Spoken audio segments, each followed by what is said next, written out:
Bismillahirrahmanirrahim. Assalamualaikum warahmatullahi wabarakatuh.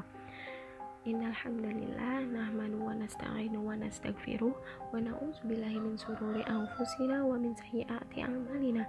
May yahdihillahu fala mudhillalah wa man yudlilhu fala hadiyalah.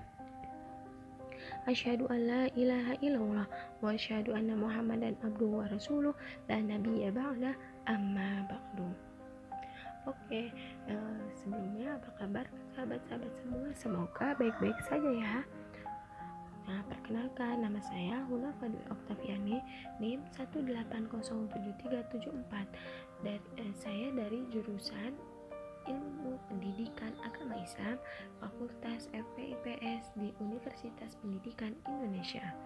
Nah, di sini saya akan menjelaskan surat Al-Baqarah ayat 163 dan 164, yang dimana sebelumnya saya akan bacakan terlebih dahulu ya ayat dan artinya.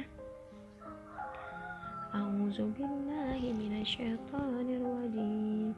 Bismillahirrahmanirrahim. Wa ilahukum ilahu wahid, la ilaha illa huwar rahmanur rahim. Inna fi khalqis samawati wal ardi wa ikhtilafil laili wan nahari wal fulki allati tajri fil bahri bima yanfa'un nas wa ma anzalallahu minas samai mimma fa'ahya bihi al-arda ba'da mautiha wa batha fiha min kulli dabbatin wa tashrifir riyahi was-sahabil musakhkhari bainas samai wal ardi laayatin liqaumin yaqilun, yang artinya, dan Tuhan kamu adalah Tuhan yang Maha Esa, tidak ada Tuhan selain Dia yang Maha Pengasih, Maha Penyayang.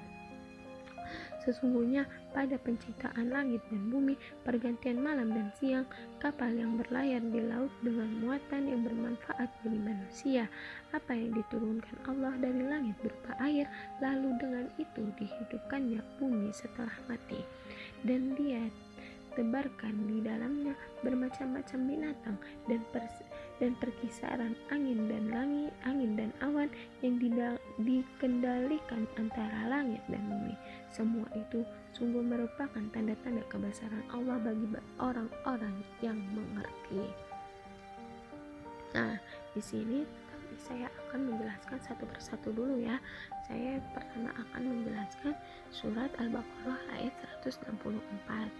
Nah, tadi sudah dibacakan ya bahwasanya wa ilahukum ilahu wahid, la ilaha illahu rahmanur rahim, yang artinya, dan Tuhanmu adalah Tuhan yang Maha Esa, tidak ada Tuhan melainkan Dia yang Maha Pemurah lagi Maha Penyayang.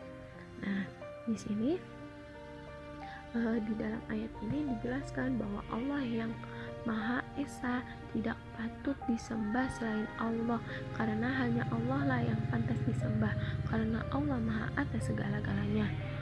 Allah yang berhak kamu sembah, wahai manusia, ialah Allah yang Maha Esa, yang Esa dalam zat dan sifat-sifatnya. Tidak ada Tuhan lain yang berhak disembah selain Allah.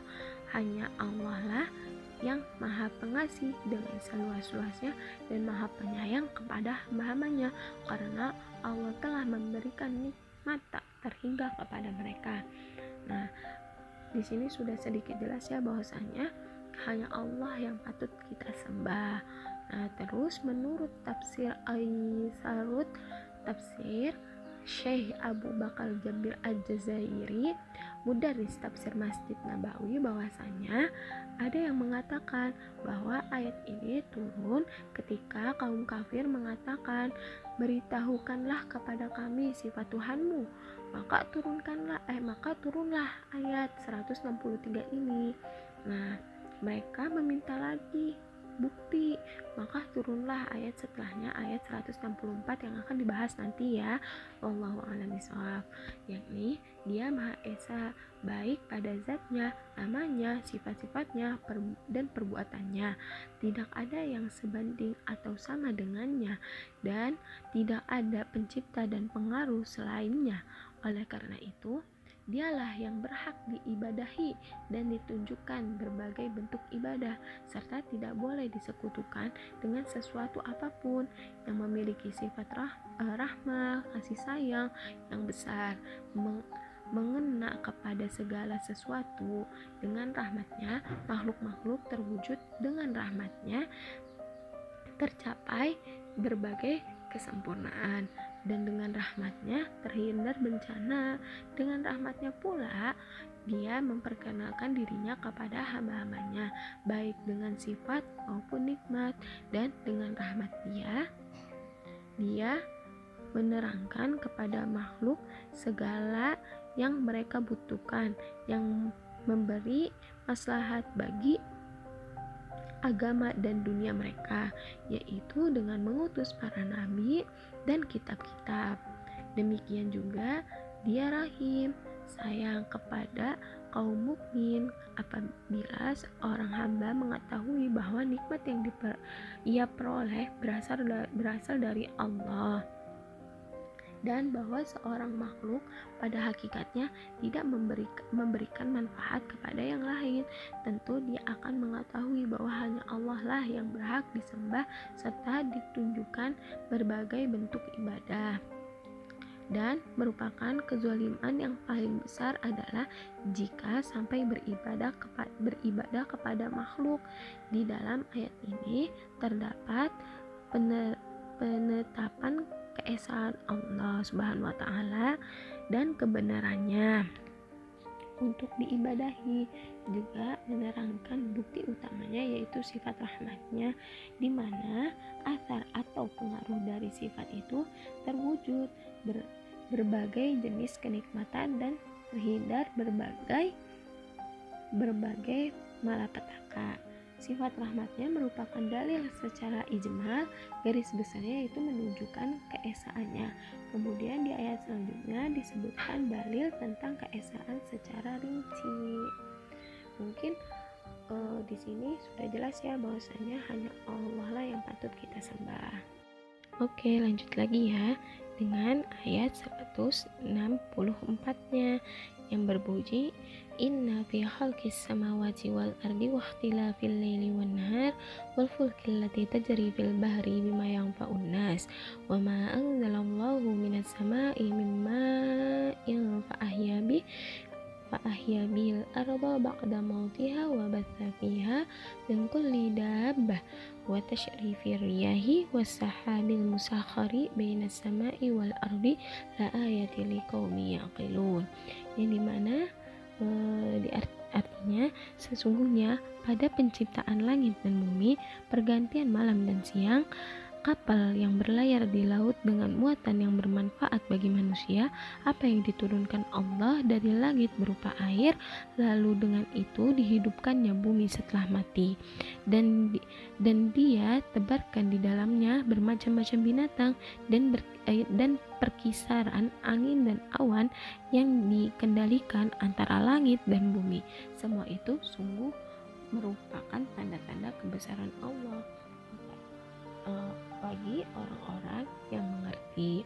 Nah, di ayat ini itu sungguhnya pada penciptaan langit dan bumi berserta makhluk-makhluknya yang menakjubkan di dalamnya, pada pergantian malam dan siang, pada bahtera yang berlayar di laut sambil membawa barang-barang yang berguna bagi manusia seperti makanan, pakaian, daging, dan kebutuhan lainnya, pada air hujan yang Allah turunkan dari langit kemudian dia gunakan untuk menghidupkan bumi dengan cara menumbuhkan tanaman dan rumput-rumput di atasnya, pada makhluk-makhluk hidup yang Allah tebarkan di muka bumi, pada pengalihan angin dari suatu arah dari satu arah ke arah yang lain dan pada awan yang digantung di atas langit dan bumi. Sesungguhnya, pada semua fenomena itu terdapat tanda-tanda yang jelas menunjukkan keesaan Allah Subhanahu wa taala bagi orang-orang yang bisa memikirkan bukti-bukti dan memahami dalil-dalil dan tanda-tanda. Jadi, semua penciptaan langit dan bumi, siang dan malam, terus diciptakannya air, tumbuhan, semuanya itu diciptakan oleh Allah. Maka terbuktilah bahwa semua yang menciptakan itu Allah bagi orang-orang yang mengerti atas semua penciptaannya. Mungkin dari saya cukup sekian, kurang lebihnya mohon maaf. Apabila ada kesalahan, kesalahan itu datang dari saya dan kebenaran hanya milik Allah Subhanahu wa taala. Kurang lebihnya mohon maaf. Assalamualaikum warahmatullahi wabarakatuh.